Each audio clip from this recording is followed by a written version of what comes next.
Good evening. My name's Brett Stalkup. How are you guys doing tonight?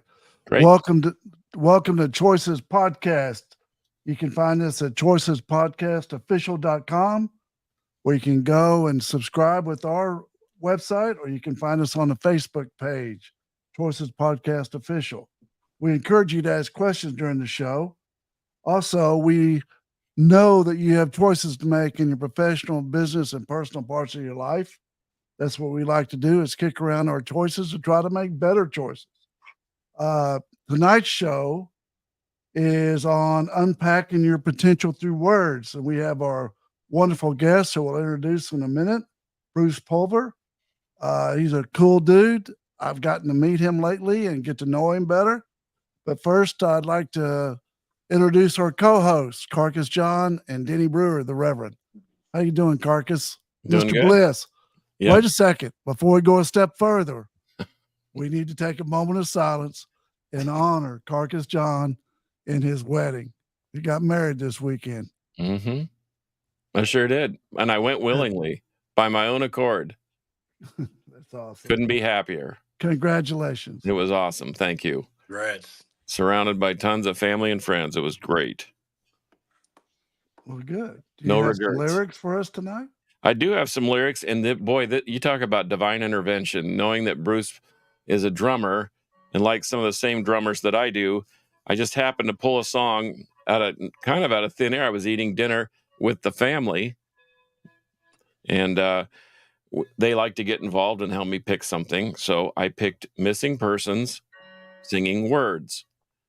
So, I don't know if you're familiar with Terry Bozzio, Bruce, but he's a wow drummer. And the kit that he plays, that he does his clinics with, boy, check it out. So here it is, Words by Missing Persons. And I'm just going to read the first two verses. Do you hear me? Do you care? Do you hear me? Do you care? My lips are moving and the sound's coming out. The words are audible, but I have my doubts. That you realize what has been said. You look at me as if you're in a daze. It's like the feeling at the end of the page when you realize you don't know what you just read. And then the chorus goes, what are words for? No one listens anymore. What are words for? No one listens. What are words for? No one listens. There's no use talking at all. Then here's the second verse. I might as well go up and talk to a wall, because all the words are having no effect at all. It's a funny thing. Am I all alone? Something has to happen to change the direction. What little filters, though, is giving you the wrong impression?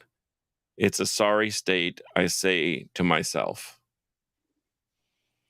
There's your... That's beautiful. Well, say hi to Denny Brewer, the Reverend. Denny, how you doing? Hey, man, I couldn't do any better. Brett, thank you, man. It's good to be with you guys tonight. Glad you're on the pulpit. Right, it's starting to get a little cooler here in Tejas. Oh, yeah. So spirits are up. I don't think it touched 80 today, did it? No, 73, 74. People don't understand when we say it's 110 here or 112 here. They don't understand it. Yeah. You know, they're like, oh, you guys are lying. No, we're not lying. No, we're not. Lying. Well, let me introduce a really cool guy. He's a speaker, author, encourager, Bruce Pulver. His passion is on words. He's got a great TED Talk out there, and he's written a great book. He's going to tell you more about it. But I'd just like to introduce Bruce. How you doing tonight? Brett, I'm great. Thanks, guys, for having me. Carcass, good to meet you, and Denny, good to be here with you. And man, what a foundation to set words. You know, what a great set of lyrics, because we can unpack that, I'm sure, for the next time we have together. Awesome. Well, that's awesome. Tell us how words have impacted your life, Bruce. Wow. Well, my father was a crossword puzzle junkie. He was a playwright and a poet. And I think that was probably the invisible root of loving words and the power of words, because he was just so articulate and so literate. And my mom had an incredible medical tragedy when I was born. She had what's called a dissecting aortic aneurysm during labor. So I'll put these two together in a second real quickly. She survived a 60-day battle of 3 experimental surgeries that no one had ever survived longer than 72 hours. And she emerged, and her life was just full of gratitude. And so my dad's love of words, my mom's gratitude all came together for me when, after a couple of decades of healthcare technology career, I was laid off. I had a massive reduction in force, and seriously, the morning after that, mom's gratitude and dad's love of words forged, and I just started looking at words differently. Like, I needed to be strong one day. And it's like, okay, Pulver, what does that mean?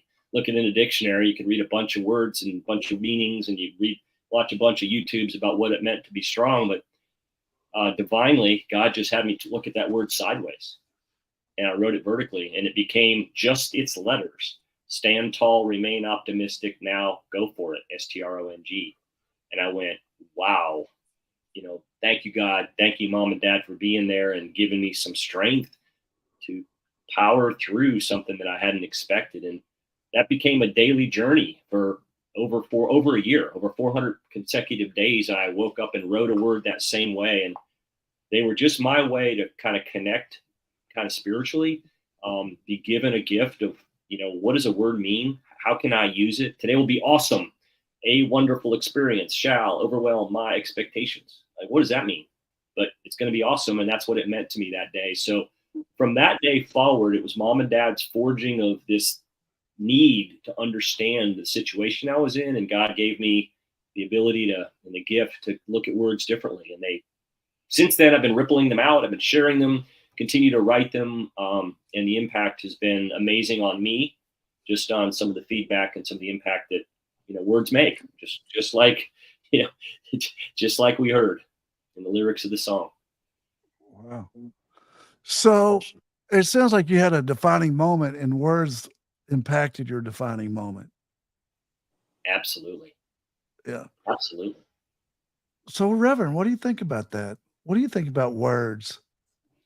And I think it's fascinating. One, I like acrostics, right? So it's kind of what you do, right? With the words, I think it's a great way to remember, right? And yeah, so I think today, man, I don't know if we pay that close of attention to words, not as much as we should, right? And I think that even the web kind of impacts that a bit. We don't read as much, I don't think. And I kind of miss that. I have 2 daughters that are in their 30s, and they're kind of old school. They love books. They don't want to read online. They don't want to read, or they don't want an Audible. They want the book, and they're all, obviously they're very powerful. And Brett, for in my previous life, still some, as a lawyer today. Certainly in your life, I mean, words matter big time. They can get you in a lot of trouble if you use them wrong, or sometimes they can get you in trouble if you don't use them at all. Wow, I like that. So words are currency. You agree with that, Bruce? Absolutely. Absolutely. You got to, because Tammy Kling teaches that. Words are currency. It comes out of her mouth all the time. Absolutely. And if you look at the word words and you just move the S to the beginning, words are a sword. That's good. They can slay us. Hey, Bruce, Carcass, we'll give you the first chapter of marriage, Carcass. Write this, SWORD.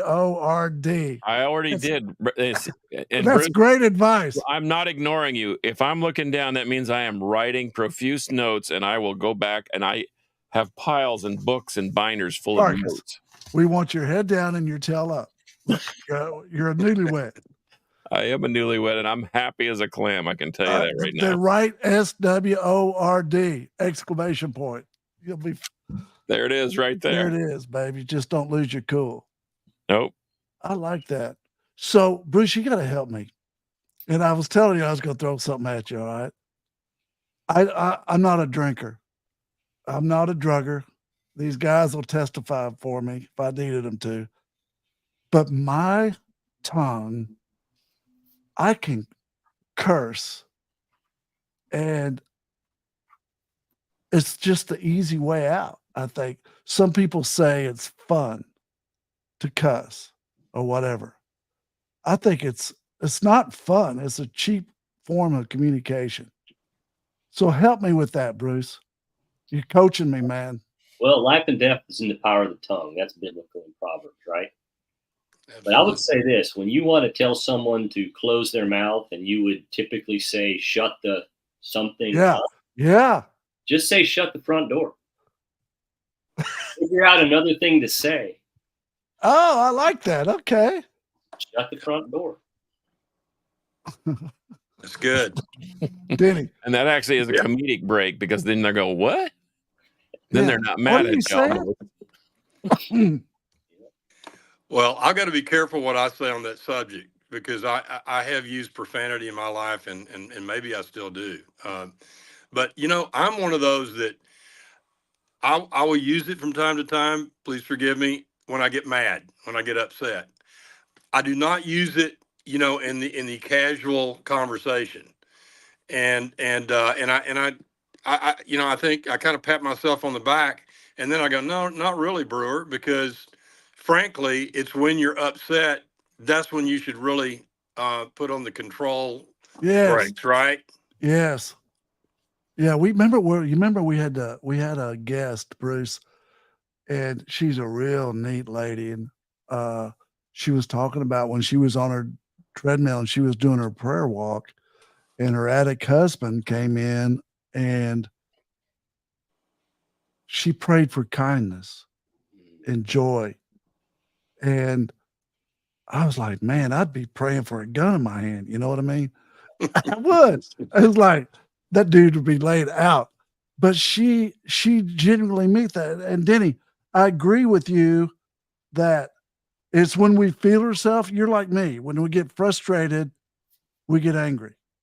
And when we get angry, we get South Irving on everybody. You know, we get street. Right. That's You right. know, that's the way Yes. we grew up. Yeah. So Bruce is telling us that we could get out of the box and use creativity and just come up with something even as silly as a front door. Shut the front door. Yeah. You know, Yeah, I like that. Yeah, I do too. And you know, So- Proverbs is full of gems, isn't it, Bruce? Yes. On the tongue. I like the tongue of the righteous is choice silver, right? Proverbs tells us. But that little tongue, man, can make or break us, can it? Yeah. It absolutely can. And let's think about it the other way. So a couple ways. One is, you know, it takes at least three positive reinforcements to offset one negative. So if you think about maybe I don't know, a junior attorney in your firm, or you think about your kid on the soccer field, or you think about, you know, someone else in the band who, you know, maybe a train wreck on the tempo carcass or whatever, you know, one, that was awful, or figure out what you want to say. It takes three sets of encouragement to offset that. So that's also when we speak to ourselves. And I think that's equally as important is the conversations, the scripts that play on in our own head about our capability, our doubt, our anxiety, our apprehension. So I look at it both ways: the words we say out loud and the words that we ultimately say to ourselves have the same. You're saying it's a 3-to-1 if we say it out loud, and then it's a 3-to-1 if we say it inside. Doesn't matter. Yeah, it doesn't matter. I bet it's, you know what, Bruce? I bet it's more like 10-to-1. Yeah. I bet you have to make up 10 nice things for one really negative thing. And I just think that negative is really, it's tortuous, and positive is very empowering. Oh, you know, absolutely. I mean, life happens to me or life happens for me. It's the change of one word. So I'm not going to say we should be excited about the flat tire and the way to work, right? I'm not talking about toxic positivity. But if we can say this is occurring for me to learn something and then go figure out what that thing is, that's so much different than woe is me, or why is this happening to me? And you were laid out. You were in the ditch. You lost your job, and you were sitting there going, what am I going to do? And you landed on your feet. But I'm going to let you know, I've never done this before. I'm going to let you know our slogan or quote for the day early, because I picked it for you. knowing that when you're at when you're at the Y in the road, when you were going to go either left or you're going to go right, you went right. And the slogan today is champion. A champion, I love that word, champion, is someone who gets up when he can't. I love that. Love that. I love that. It makes me think of you, Bruce. Well, thank you. I'm going to channel back my dad, who said to me once, there's 2 times that the word get should come before give. The first is in the dictionary, alphabetically, and the second is when the word up comes after it. Always get up before you give up, but give before you get, except in the dictionary, because that's alphabetical. That's great. I love that. I love that. Carcass, I love that. Don't you? Mm-hmm. Well, I'm thinking about something my mother said to your point, Bruce. Sometimes that conversation with ourselves is vastly more important than having it with somebody else, because she always told me, and she reminded me again this weekend, that sometimes you have to make the decision before you have to decide. So in your mind, you're saying, I'm going to try and be kind to this person, knowing that there's a chance that you won't be kind, but you've already made the decision. So what words proceed out of your mouth after that point may be less destructive. I mean, I guess that was her point. Yeah, you activate the thought. And, this isn't, listen, I'm a mouse in my own laboratory. I mean, I battle this stuff every day. This isn't like I've got it figured out, but I have to in order to try to continue to grow. But I absolutely believe that. And one of the things I talk about is activating something. Like, I think God likes to hit moving targets. So we need to be in action, and we need to be moving. And maybe it's the thought of, this is the choice I make before I make the decision before I have to act. I love that. I do too. I was Yeah, just me too. speaking to one of the kids at dinner, and they said, "Well, who are you going to interview?" And I said, "It's Bruce Pulver, and we're learning how to turn words and how we improve our life with words." And they said, "Well, don't you improve your life with actions?" And I said, "Well, words define how we're going to act. So we sort of have to put an outline in our brain, speak it maybe out loud, or I used to post stuff on the refrigerator. Now I've got a lot of stuff posted on the refrigerator. But so what is your thought on like speaking it into existence or making that decision prior to making the decision? There's 2 quick examples. Got a chance a few years ago to play golf with a caddy at the golf course where the pros played this week in Atlanta, which is East Lake Golf Course. In Atlanta, if you get a chance to play that place, it's sort of a sacred ground, and it's walking only and it's caddies only. So I'm hitting balls and talking to the caddy that I'm going to have. Never played with one before. And I said, this place cold. Every blade of grass on this course. It's the first time I've stepped on it. I said, I will take any guidance, any advice, any direction that you have for me. Thank you. It was just a joy. So we get up on the first tee, and he turns to me and he says, Bruce, don't go left. I stepped away from the ball and I said, I'm going to retract how I would like this advice given to me. Not that I'm going to hit it there, but say, please tell me where you want me to hit the ball. Set the intention of where you want me. Yeah, instead of the don't, the do. Correct. And so I'll add a second story to this. And I don't know if you guys are Yankees fans or not, but Derek Jeter was one of my favorite players, just because how well he performed, all the things he did and the way he carried himself. I was at a conference and he was speaking, and we were able to ask some questions. I raised my hand and I said, Derek, how were you able to perform at that level in all of those ultra intense situations? Bottom of the ninth, needed a hit. Runners on first base, you needed to turn a double play. The brown ball was hitting the hole, you turned it. All those amazing things. How were you able to so many times perform in the affirmative? And you know what he said to me? He said, the last thing you think is the first thing you do. I just took my mic right in my boom, dropped the mic. The last thing you think is the first thing that you'll do. So, don't this, or be careful of that, or you don't deserve that. I mean, you're going out to do your closing arguments, or you're standing up on stage, you're in front of 200 people that know they need to hear your message. What are you going to say to yourself? Not listen to yourself. What are you going to say to yourself to get yourself in the place to perform at the level like a Jeter in your moment? I just thought that was profound. That is It great. is. It is Put on the profound. wall, Practice Bruce. that. Thank you. Yeah. Oh, I can't hit curveballs. He's going to throw me a curveball. What are you going to strike out, right? Absolutely. Another If guy I can that hit a curveball, I'm gonna hit it as high as I can in the left field. It's gonna go there, right? You know what's wild? I was gonna say two things. We had John Patterson on the show, and he was a pitcher, and I'm sure you watched that episode. Anyways, baseball is such a cool sport to relate life to. It's tech. I'm not a. I should have stuck with baseball. I played football, and I really enjoyed baseball, but to hear people put life with baseball is cool. Like, what's it going to take for us to get second to third to get to home? It's just like and it's a technical sport, I think it's cool. The other thing I'm hearing, Bruce, I want your opinion. As polarized as the world is today, not getting into a political ball, even though we're all on the same page. Anyways, what advice do you have for our listeners as far as the power of words and how to live with the negativity that's out there in the world? Yeah. I'd say every day, just try to touch one life, just one life. I think it's all about personal interaction, face to face. Hold the door for someone. Carry their groceries out. Ask them how they're doing. What can you do for you? How's your soul today?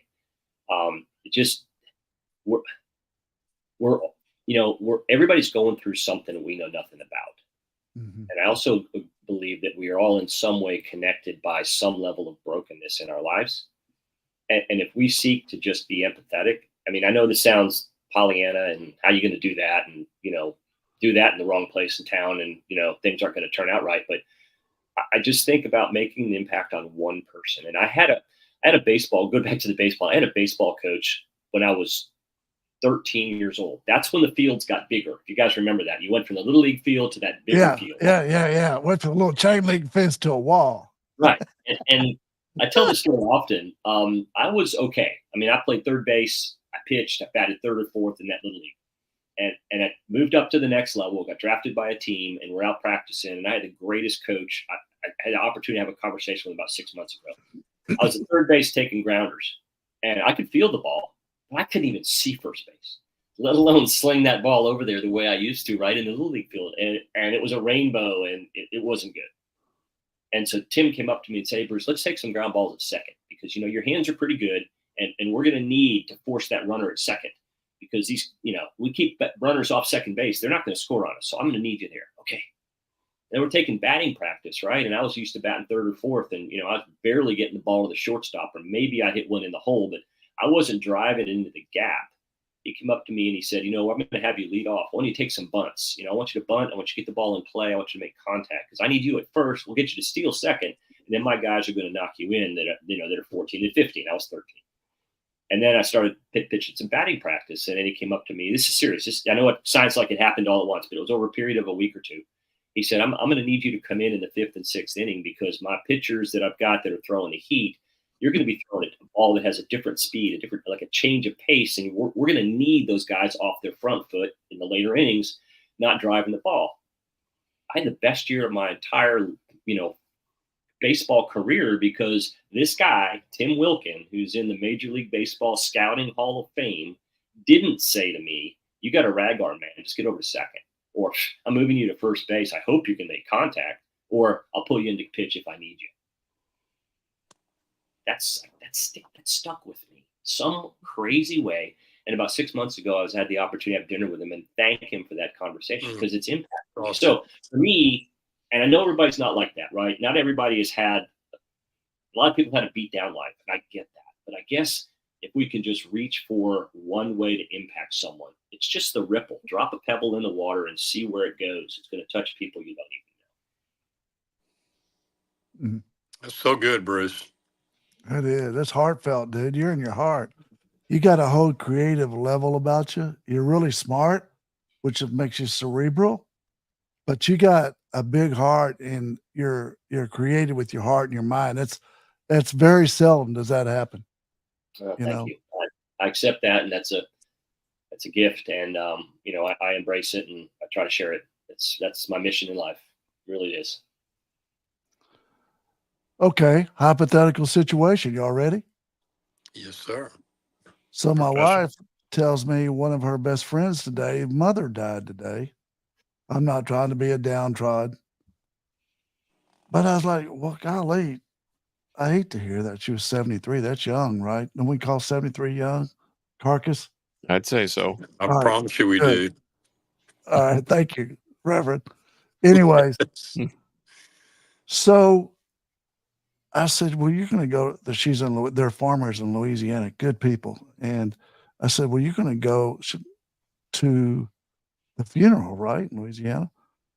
And she said, well, her mom didn't want a funeral. I'm like, really? So that puts me in a quagmire. And I'm listening to you talk, Bruce, about how I could have an impact, or my wife could have an impact on one of her best friends' lives. The daughter's here, or she's going to Louisiana, but there's going to be no funeral. How can she make a difference with her friend? I'm all ears. What do y'all think? Ooh. Bruce, Yeah, I'll defer to you. I got a couple thoughts. All right, Go good. ahead.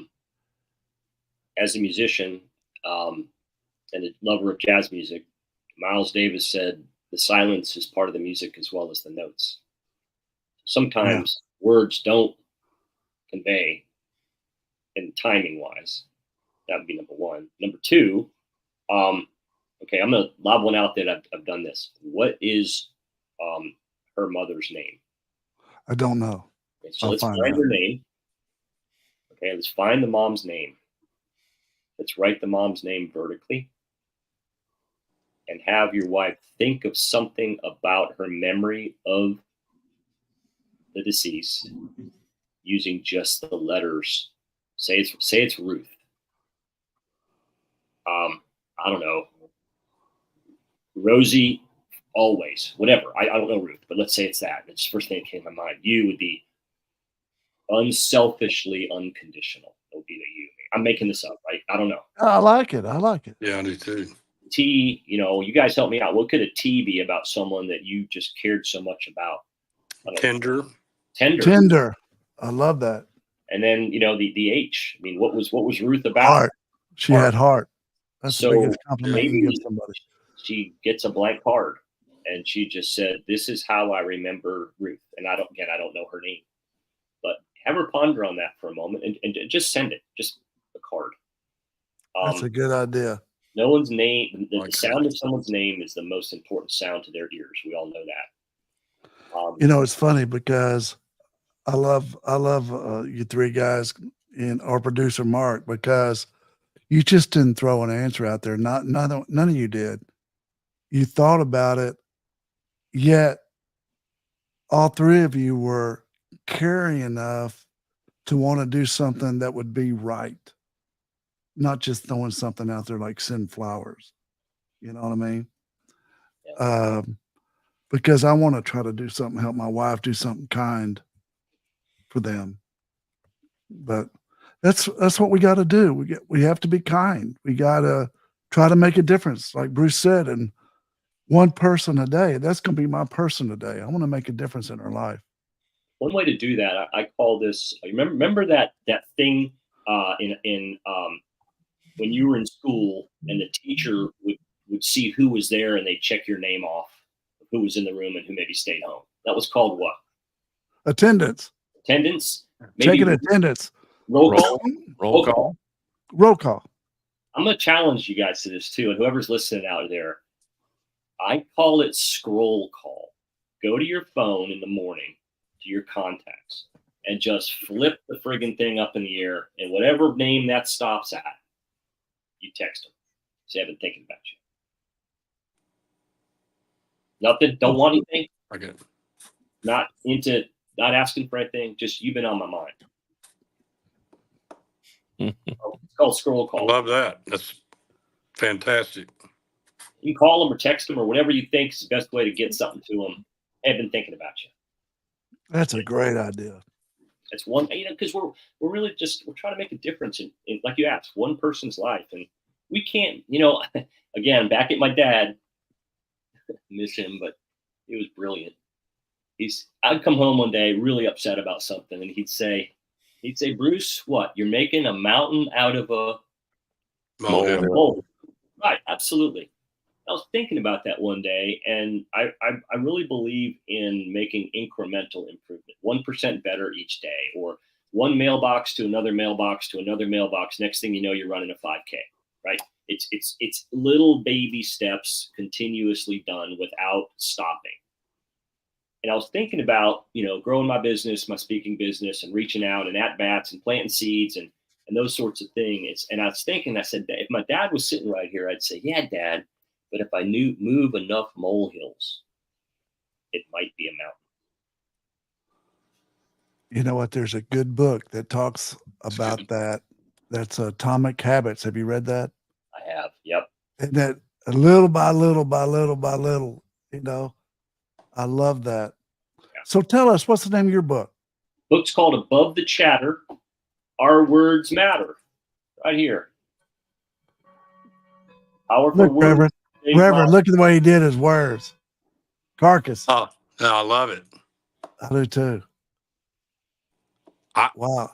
So if they want to buy your book, I have a your good book, friend that says God gave you eyes, plagiarize. I may have to use that some, Bruce. I'll give you credit. Hey, listen, this was a gift to me, and God installed features to share.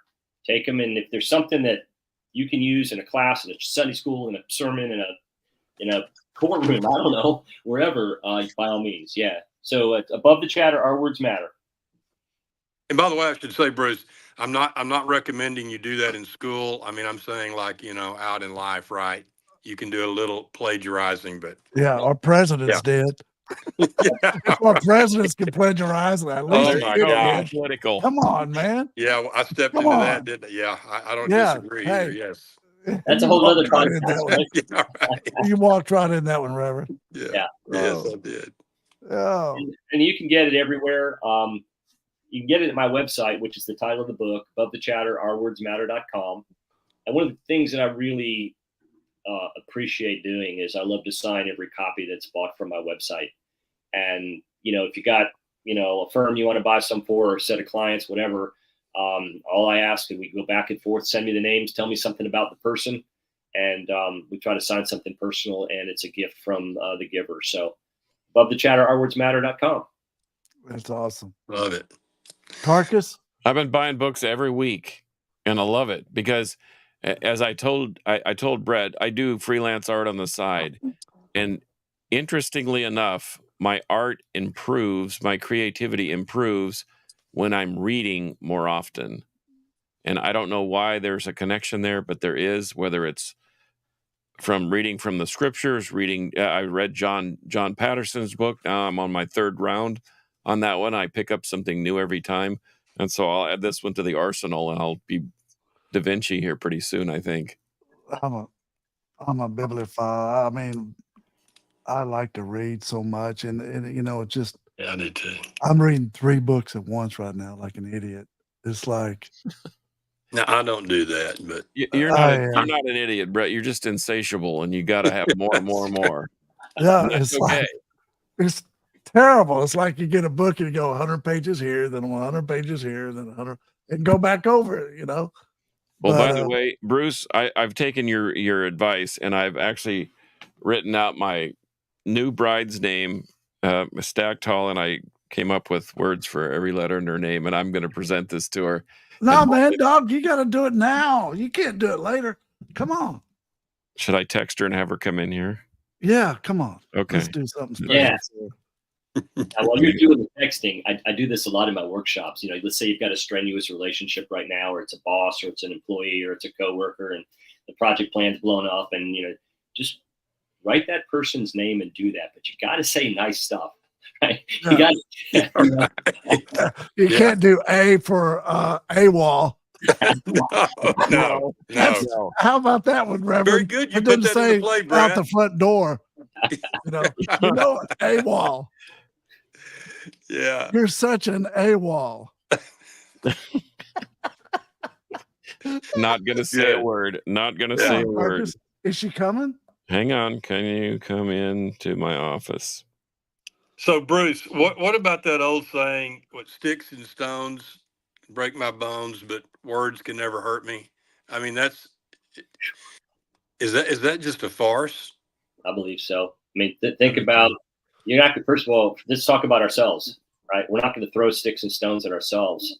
But if we have that negative script going on in our head, we know the outcome, right? It's not good. We've seen the movie and it doesn't end well. But, I think words to me, they matter so much. I mean, another cool thing I like about 2 words is the word listen. Rearrange the letters and it spells silent. Oh, Ooh, doggone, Bruce. that's You've got good it going, because man. that's the definition of the best type of listening skills, emphatic listening. Yeah. And that's what it is. It's silent listening and really looking at somebody's eyes and really putting yourself present Yeah. with what they're saying. That's an art. No doubt. Okay. This ought to be interesting. Is she coming in? I don't. She hasn't responded yet. Okay. We're gonna have to give her a few seconds. I said here. I asked her if she could come into my office, and yes, we're still in there, but they want you to come in.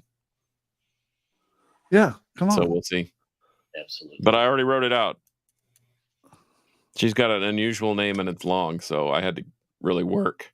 You're working me. It's not like her name was Alex or something. That would be, well, I don't know. Gosh, what would you do for your daughter? X.